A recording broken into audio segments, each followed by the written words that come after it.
Hello and welcome to The Thin Blue Mind. Each week we will be looking at current policing issues and topics within the UK. Our regular panel consists of Steve Bradshaw, who is a TV and theatre actor, Richard Horton, author, and me, Dave Thomas, broadcaster. What we all have in common is over 80 years of combined police service. Now retired, we will be providing opinion and insights from the unique position of having been there and done it. Steve spent the majority of his service on firearms before being promoted to inspector, where he was a force incident manager. Richard was a career detective before going back into uniform as a response sergeant. Myself, I spent the majority of my service on the roads policing unit before going into CID and child protection. You may not agree with everything we say, but we will make you think. The Thin Blue Mind with Bradshaw, Horton and Thomas. Policing insights and opinions. So hello and welcome to this episode of The Thin Blue Mind. This week we're going to be talking about that thorny issue of stop and search. I'm well aware that perhaps some people listening to this podcast will perhaps not know the ins and outs of legislation, but basically stop and search, it's what we call a Section 1 PACE search, Police and Criminal Evidence Act 1984, and there's also search for drugs, which is under different legislation, but essentially the grounds are the same thing.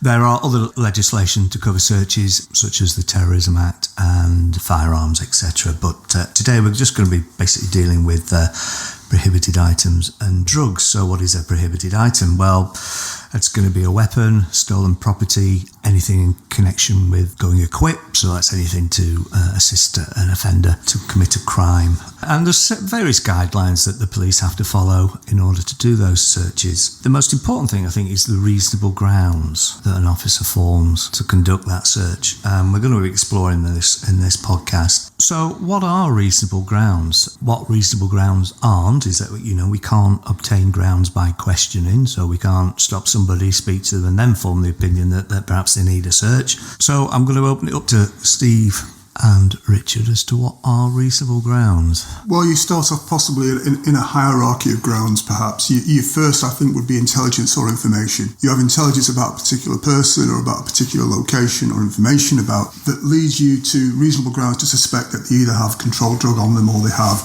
stolen, prohibited, fireworks, I think is another one, or articles for burglary, theft or cheat about their person. And if that's good, solid intelligence, good information, that's going to enable you to start having those reasonable grounds to suspect that they have those articles on the person and that you should search for them.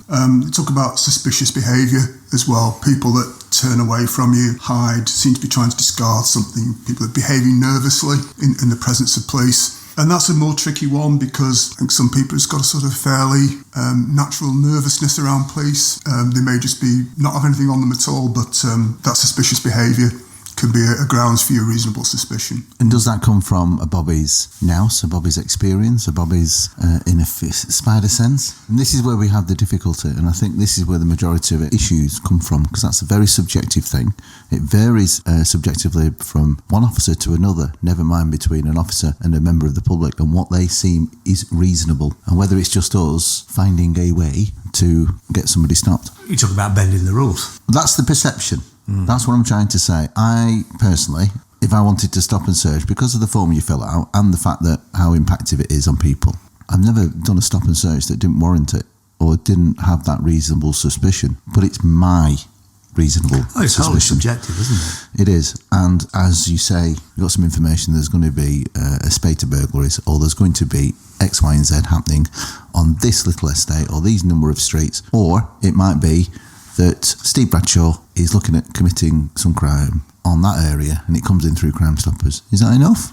Of course. And it's subjectively, because that's quite an objective test as well, reasonable person would say, well, you need to go down there, officer, and you need to go and deal with that issue. So that's, for me, I think, passes an objective test. Passes that, it jumps that void between the public and the police.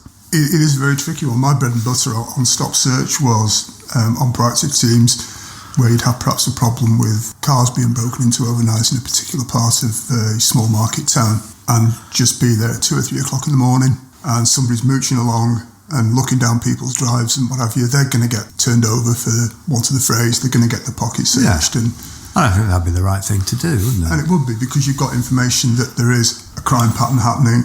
You've got the time of day, which there's not that many people wandering around looking down people's drives at 3 a.m. So you've got that suspicious behaviour thing going on as well. And maybe we could break that down, because, and I'll use the example and give it to you both, is that if you have a known burglar in an area of high crime and that's all you had, would you be searching them? Yes. No.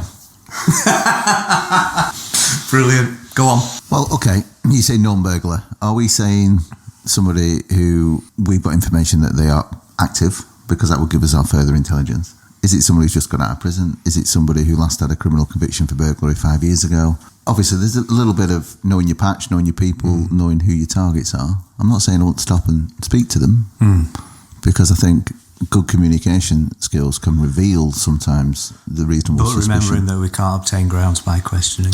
No, of course not, because obviously, but if you can speak to somebody, there's nothing wrong with saying to somebody, oh, hello, Dave, because one, I know who you are. What brings you out around here at this time of night? Would my interest be piqued? Yes, it would.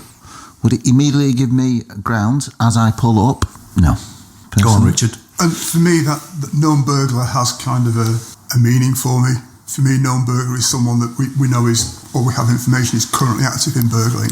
Condition I've put on it would be perhaps if they're 100 yards away from their home address, perhaps not so concerned unless the information is that they're doing local burglaries around where they live. If they're some distance from where they live and where they frequent, my interest is piqued. And I've got information then, is being somewhere away from where you live and being a known burglar something that I find suspicious? Yes, it is.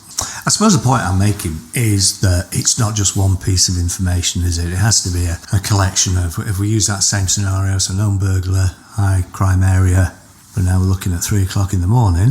Even when Richard said it was a distance away from their home address, or they were they just something was a little bit off, that would probably tip me into it as well.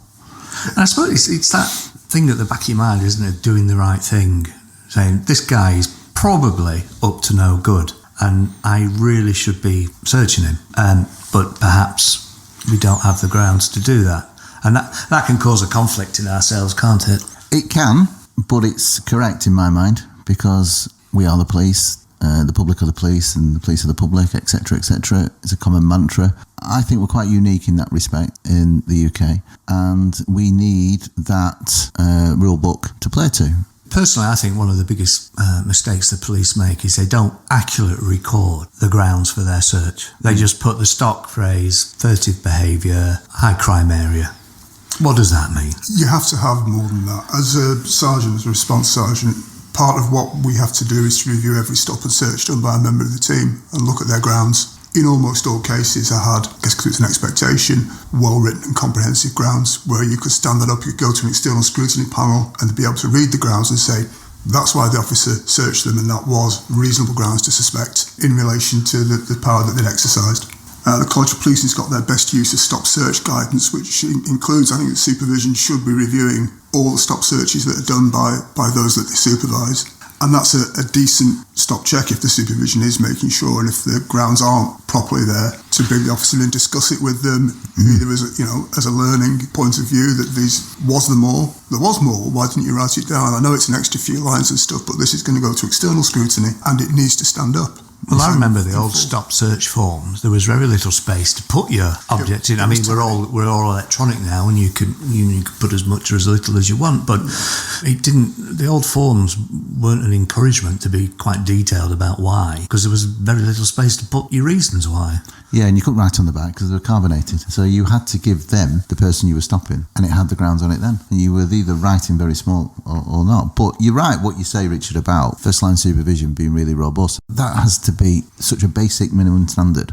And other times, if you find, and we've all had them on teams who shall we call them the thief taker extraordinaire, and people, there's loads of stop checks going in, a lot of arrests going in. You might find that sometimes the grounds are just not there. Part of one-on-one leadership is to say, you're wrong, and look for ways to develop that. And not just embrace the, I'm not saying all thief takers are like that, because some thief takers are absolutely fabulous, but you might get the thief taker who's dancing on the line, and it's supervision's responsibility to just edge him off that line. I couldn't agree more, Steve. I think that is an important thing. But we're talking about the classic, we're searching you for stolen property, we're searching you for going equipped articles, burglary, theft or cheat. But the elephant in the room is that the vast majority of our searches across the country are not for going equipped articles, fireworks, firearms. They're for drugs. A lot of what we do is around drugs, and a lot of what we do seems to be around possession of cannabis, in particular, street possession of cannabis, and searches based on sometimes the smell of cannabis on a person.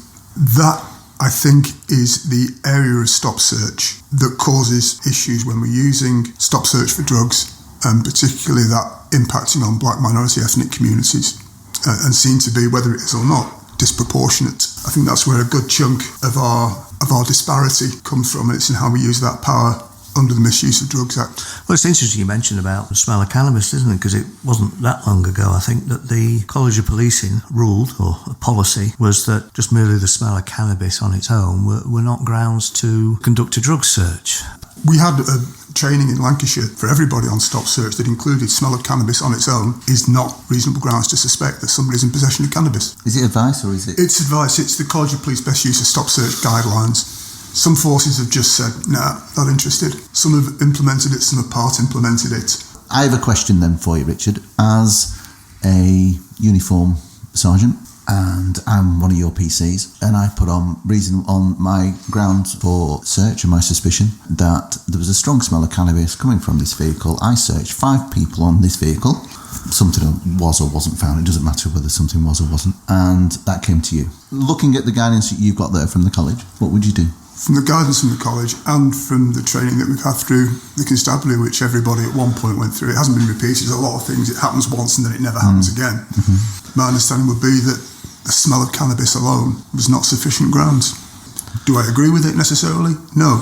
But again, it comes down to grounds. So, all right, let's just say that the smell isn't enough. But a couple of the people, they're glassy-eyed, they look under the influence. You know, that's an extra bit of evidence to give you reasonable grounds on, isn't it? And that's over and above the smell of cannabis. There's Rip Rizzler papers. You'd look for other bits and pieces in there, but just the smell on its own, from the training that everybody in the constabulary has been given, and the guidance that's come from the College of Policing, it is not enough. Now, it matters not to me whether I think that's right or not. But isn't it interesting about legislation? Because as an ex-traffic officer, if I stop somebody driving and they smell to cannabis, under the stop search, that isn't enough to search them. But it's certainly enough to give them a drugs test. And there's a disparity there, isn't there, between different legislations. I suspect you've taken drugs, so I'm giving you a drugs test, but I can't search you. It's a disciplined, uniformed service. You should be acting in accordance with what direction is being set from the chief team, and if what they're saying is a matter of policy for your constabulary and what they're training is that smell of cannabis alone is not enough to ground your search, and if you've got nothing else but that, then your training and the policy that's being set locally is that is not enough. I suspect that policy was brought in and I've just come back from London, and the amount of people I walked past and got a really strong smell of cannabis, I suspect maybe that policy was brought in for that reason, where the only thing you have got on the streets is that smell of cannabis coming from a particular person. Could it be that we're trying to remove some of the subjective decision-making in a way, the easy-to-go-to pieces of decision-making, shall I call it? The old glassy-eyed appeared under the influence, or there was a ripped-up Rizzler paper, like you've both said, which will probably tip you over. Are we asking good people to articulate certain things sometimes when we've got the grounds as it is? I'm not saying people would deliberately lie to embellish the grounds, that's not what I'm saying, but what I'm saying is, are we asking for another layer of subjective opinion, even more is enough wobbly, I suppose is what you're saying, isn't it? I have reasonable suspicion. I have grounds. I think there's cannabis in that car. I'm going to search for it. Who am I explaining myself to? Ultimately, am I explaining myself to a court? Well, I suppose ultimately you are, because if you do find something and they try to tear apart your reasonable grounds for finding it, bizarrely, absurdly perhaps, that evidence may be inadmissible. And you'll find that the defence are hitting me over the head with the College of Policing guidelines. Yes. Potentially. Yes. When really, when it came to it, I'm an honest cop. And I smell cannabis. Can it not just be that... I don't think we record enough detail. What we need is a stop and search policy that is fit for purpose across the force, that will service the boroughs of London, Birmingham, Manchester, but also the rural communities of Lancashire and Yorkshire. What consultation do we have? Everyone has an opinion. Everyone's free to articulate that opinion on Twitter, etc. But what is it that the public want us to do? The very first person you're going to explain yourself to is the person who you're going to put hands in their pockets. So when you're talking to somebody, and I think this probably plays in well to an area where more police are using body-worn video, is that when you're stop and searching someone on the street, the first thing you're telling them is, my grounds for searching you are, that's right, that's the number one thing. You're explaining to them why you're searching them. If that is reasonable grounds to suspect under one of your two powers, it's never not going to be reasonable grounds to suspect, no matter where they're from or who they are. There's a study by the College of Policing that looked at 10 years of data from 2004 to 14. And this is what they found, that they found stop and search only had a small effect on levels of drug offences and burglary and none at all on violent crime. Many experts are saying the use of stop and search is not an effective tool in tackling violent crime, as it fails to address the main root of the problem. I was quite surprised to see that they're saying it wasn't effective in tackling violent crime. I think this is a mixed bag. Some officers will say, no, I'm going to do it, it's the right thing to do, I've got the grounds, I'm going to do it, I can explain myself. And other officers are thinking, you know what, just not worth the hassle, because for many, many myriad of reasons, they don't have supportive leadership, they don't feel supported by a senior management team, they don't feel supported by the government. Why am I putting myself through that when there's just going to be a complaint at the end of it and I'm going to have to explain myself, or I'm going to have to be interviewed by a PSD? I think that the figures would say that stop and search has declined since 2018. Oh, okay. It's been in decline as use of a police tactic. The caveat for that is that about 2/3 of all the stop and search that goes on in the country is in the big forces, the Met, West Midlands, Merseyside, Greater Manchester, South Yorks, or say West Yorks rather. What happens potentially in Lancashire or Surrey or whatever isn't going to have a big impact on the national figures because so much of it's happening in the big metropolitan forces. The stats, I think, would say it's been a declining tactic. Part of that maybe that there's fewer of us and we're not actually going out doing the sort of proactive patrol that would lead to stop searches. I certainly think that's a big part of it, actually, because working night shifts many years ago in uniform, myself and colleagues, quite a few people would be coming in for going equipped and things like that. I can't think when I was on CID of having dealt with somebody that had been arrested overnight for going equipped, because we're not being reactive anymore. We're just, proactive. We're just reacting to the incidents that are coming in on the radio. When I joined 30 years ago, one of those pieces of law that was passed over to you was if it's between 3 a.m. and 5 a.m. and it's not a milkman, you ought to be taking a close look at it. And I'm not criticising officers, because you're flying to a Code 1, an emergency incident, or you're backing up a colleague. How many times, and it's happened to me, where you're driving and you're going from job to job, but you're driving past somebody and you thought, I wish I wasn't going to that job because I would have stopped and spoke to that person and see what they're up to. Absolutely. But the demand and the push of demand is such from about an hour into the shift at best, and you'll probably notice as it manager, you're pretty much all in with your mobile resources on response. Yeah, the demand coming into control rooms has risen exponentially over the last few years. We're not as proactive as we once were, which kind of brings us to a strange situation, really, because in that the police are under so much criticism now for searching people. And Richard, you mentioned it, particularly black people in the metropolitan areas. Certainly, probably London's going to be the biggest area. Well, racial disparity is definitely an issue that needs addressing and explaining and properly understanding. There's various figures you can find that you are between 4 and 9 times more likely to be stop searched than a member of the sort of majority white population from a black and minority ethnic background, which is odd because this is persistent. Whichever way you dice it, the raw figures, you come up with some form of racial disparity in the searching. Because that would suggest some sort of prejudice or bias, wouldn't it? It might do. There's lots of different explanations, and one of the possible is that the police are a racist organisation who are looking for opportunities to search black people. There's your soundbite. Yeah, indeed. There is your soundbite, and that's that's one of the things that gets said about us. We have the institutionally racist thing, which comes from Macpherson and probably sits under quite a lot of this consideration, and certainly it sits underneath the College of Policing best use of stop search, with them looking to promulgate some search guidance that would address this disproportionality. The idea was that we would stop searching black minority ethnic people for drugs, and if we stopped searching people on the smell of cannabis alone, that would do something to address the disproportionality of the search. Is that a driver for that, do you think, Richard? I think it's explicitly a driver for it. It's looking at what we stopped searching for and what were the grounds, and let's take away the weaker of the grounds from police so that there's less stop search. The smell of cannabis on its own is not enough. So we have a policy designed to re-level the balance in the amount of black people that are stopped. Is that what you're saying? I think part of what I'm saying is the number of positive results from those stop searches were really low. I think it was 3 or 4% or something like that resulted in weapon searches. Grounds are about 16%, something like that. But the positive results of stop searching for cannabis were really, really low single-digit percentages. What I have a big issue with, are we openly, or is the college even hinting at the fact that we are removing the cannabis smell grounds because it will drive down the amount of black people that are stopped? I think that's explicitly part of it.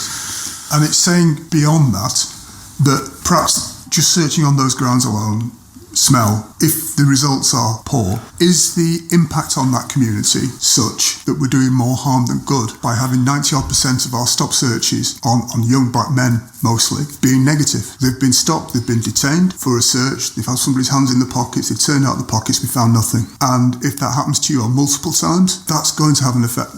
If you have a community or a group of people where the perception in that community is that police have got their hands in their pockets and most of the time nothing's been found, no arrest has been made, they've just been detained and inconvenienced and then sent on the way.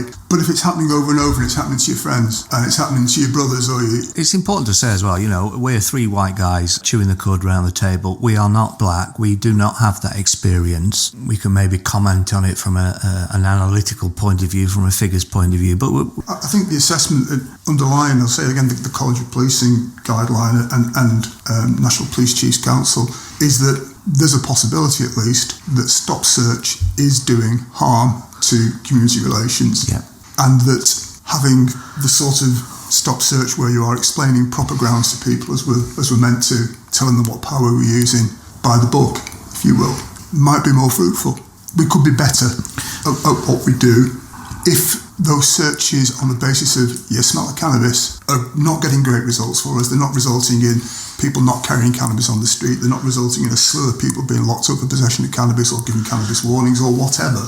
But they are resulting in police officers being stereotyped as to our attitudes towards black and minority ethnic people.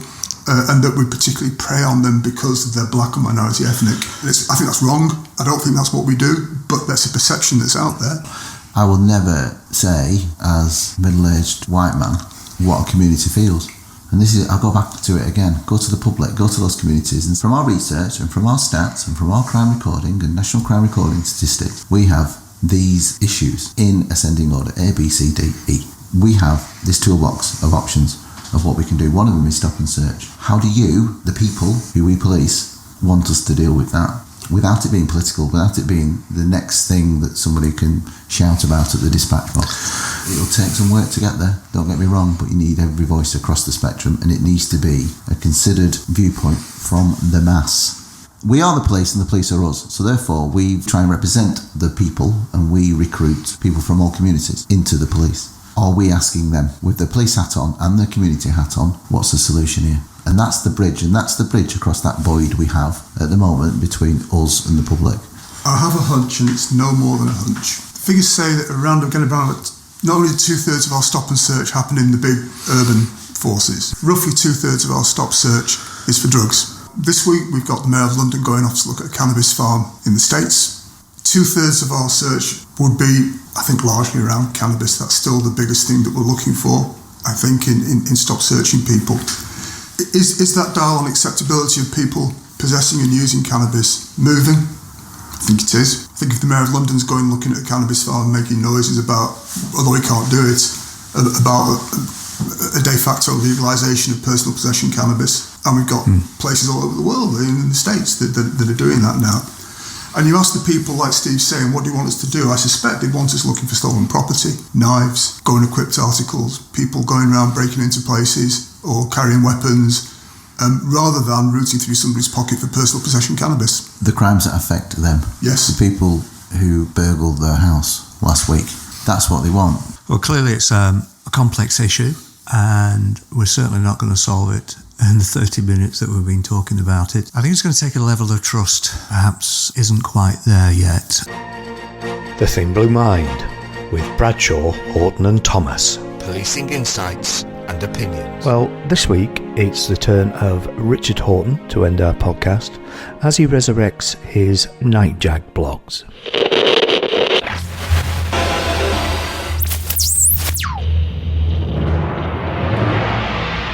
This is Radio Nightjack on the Thin Blue Mind podcast. Welcome to Down the Dip, the first of the Radio Nightjack podcast pieces. Down the Dip is a song that I was fond of in the 80s by Aztec Camera, with part of the chorus being stupidity and suffering are on that ticket too, and I'm going down the dip with you. So I wanted to look back over the 10 or so years since I stopped writing the Nightjack blog, an accursed decade of policing, where we've seen huge cuts to numbers both of officers and staff, from a government that believed that they had crime beaten, that they could cut police numbers with impunity, that crime would not rise again. Well, we know how accurate that prediction was. They thought that they could cut funding to policing, they thought that they could pay freeze police officers, that they could rejig the pensions so that officers would work longer and pay more for a less good pension. They must have been rubbing their hands together in the Treasury. They must have been rubbing their hands together in the Home Office. Probably were. They sold off many, many police stations. Most of those police stations that are at the heart of communities, the ones in small towns, large towns, those that were scattered throughout the various areas of a city. We've seen a retreat over the last decade into large, out-of-town police stations, centralised custody facilities, all of which, I guess, has turned out cheaper, but it's certainly not better. If you're in a small market town and you've lost your police station, you no longer have a sergeant and a number of police officers that parade on in your town and work in your town and feel an affinity to your town. You have people that are coming from far away, that have got perhaps 20 or 30 minutes drive at the end of their shift to get back to the base where they actually operate from in the local big city, or rather in the industrial park on the outskirts of the local big city. It's made policing less local. It's made neighbourhood policing more difficult to do. It's been a bad decision, but it happened. And it'll be very difficult for us to get back to the situation where we have those police stations in the heart of communities, because they're gone. They're wine bars. They're restaurants. They've been developed into flats, but they're gone. And they're not coming back. Throughout this decade, we've had an increasing demand of bureaucracy on policing. We start with the National Crime Recording Standards, David Blunkett's idea that the police somehow weren't giving a fair shake of the stick to all sorts of minorities on recording crime and investigating crime. So he's going to build a system that means that we have to record everything that might possibly be a crime. And we fudged it, and we tried to do what we were doing before, and we got inspected by a Magistrates Inspectorate Constabulary. And they looked at police services and put these incredibly critical reports in, saying how bad our crime recording was, and that things were dropping through the cracks, and that forces were failing. It was public criticism. It was hurtful criticism. It was probably justified criticism as well, because if the standard's there, we should be using it and we should be observing it. So we've had an industry and IT improvements which have sought to make sure that crimes are properly recorded. Heck, under the College of Police, we've even got to the point where we've decided to record things that aren't crimes as crimes, and that hasn't gone very well when it's challenged at court. But I digress. We had IT systems brought in that sought to match and collate all the data that comes into policing to ensure that not a crime was missed, not an opportunity for a crime report was missed. If an incident generated a number of separate crimes, all of them would have to be properly recorded. And those systems that were brought in were sold as being faster and more efficient, and they may be faster and more efficient to audit or to inspect. I suspect that is the case, but they're certainly not faster and more efficient to use than what went before them for the officers having to input data onto those systems. In my own time, As a supervisor, as a sergeant, I watched officers unavoidably having to come back into the office and spend 3 or 4 times as long as they would have previously taken inputting crimes and data at the end of their shift. Time that could have been spent out on the street but was in fact spent running a computer system that was not really fit for purpose. So the computerisation, the new IT for the police has generally not been at all good, but nobody listens. Everybody says, oh, it's down to the users, they just need to get used to it. Not right. These systems are throwing grief and glue into police processes, and they're not going to get any better until we get some proper systems that are designed with user friendliness rather than inspection friendliness in mind. We look at the College of Policing, we look at what we currently have with graduate entry. It's been something that's been coming for years. I know the dream, it seemed to me, was to have the College of Policing standing over the routes of entry to policing and eventually the routes of continuing in policing. And graduate entry was a system which was brought in, which means that if you want to join the police, you must be a graduate, or you must have done a relevant policing degree, or you must be on the graduate apprenticeship scheme and working towards a degree in your time in policing. It hasn't been implemented well. It was meant to sort of facilitate this idea from the Windsor Report, which I'll go into on another podcast, of the dip in, dip out view of police servicing. You could just dip in and dip out, do a short service commission kind of thing, do 5, 6, 7 years in the police, then come out and influence the world for good on behalf of policing. Daft idea. But of course there's now kickback against this graduate entry from forces. Some forces are negotiating an extension of the old scheme, where you needed a couple of A-levels, I think, and 5 GCSEs to get into policing. There are increasing numbers of reports from officers that are going through the graduate process saying they're not being given time to do their degrees, which they're meant to have in work time, but having to do it on their own time. Family and home life is suffering, they're suffering. But even worse, all of them have cottoned on to the fact that what they really want to be is a police officer and not a graduate. And that in terms of entry, nobody cares whether you get a first-class policing degree or you get a third-class policing degree, as long as it's a pass. And you can get through by doing the very bare minimum whilst continuing to enjoy a policing career. Now then, if it's meant to have academic excellence, academic ability written into the core of policing by making it an academic occupation, and yet you can actually slide your way through it and still come out with an acceptable result, that suggests to me that things aren't quite right with the graduate entry scheme. And the number of forces that are kicking back and saying, actually, we want to carry on with the old one for a while, the old scheme, that tells its own story as well. So there you go. 10 years of policing reform that, to my mind, hasn't made policing better, hasn't made policing more properly accountable to anything other than stats, hasn't made much of an impact on public confidence in policing, hasn't made any impact on the police ability to investigate and solve crime and to control disorder. This is just a sketch through, and Radio Nightjap will go, I hope, into more detail over the coming months and years as to where those reforms went wrong. And, if it happens, any changes that are going to try and make things better, that are going to try and get us away from this cursed decade. Anyway, that's enough for now. That's enough for this little podcast of mine. And this is Radio Nightjack saying thank you and good night wherever you are. The Thin Blue Mind with Bradshaw, Horton and Thomas. Policing insights and opinions. Well, that's it for this week. Thank you for joining us. This podcast is in partnership with Policing TV, the leading policing media channel. So until the next time and the next podcast, take care.